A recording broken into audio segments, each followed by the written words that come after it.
you have a blog, right? Yes. And then you do explanations in your blog. And how so far how's it doing? It's doing very well. Actually, ako rin, nagulat rin ako how well it's doing. I started actually April last year. So, a little over a year pa lang. At that time, my goal lang din was to battle fake news. Yun talaga yung main goal ko. And I said, mga 10,000 followers lang ako, in 6 months, okay na ako. Na, in 6 months, naka 100,000 ako. In a year now, it's about 260,000. So, Wow. even ako, nagulat rin ako sa ano niya, sa performance niya.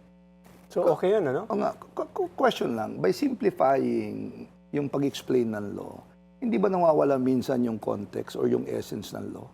Or is that your way of educating non-lawyers to appreciate the law? Yes. Actually, ano lang siya eh. You don't have to, hindi mo kailangan i-level down yung explanation.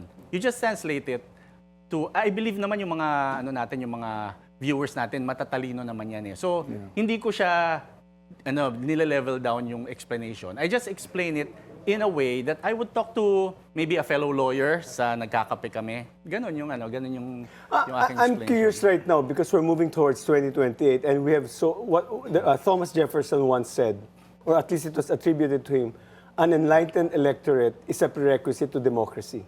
So what do you feel about enlightening not only just the issues of the day but also the current situation like impeachment and also moving towards 2028? Yes, actually, that's one of the things that that's one of the reasons I'm doing this blog. I want to educate everyone. I really believe na we should have enlightened voters because if the voters themselves don't know what's happening and some of the voters natin, they don't even know the roles of the positions that they are voting for, di ba? Yeah. Hindi nila alam ang ginagawa ng presidente, ng vice president.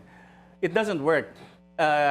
If we are in a ship, lulubog tayo ng ganyan kung hindi alam ng mga botante kung sino ang boboto nila. So, I am really pushing for enlightened voters.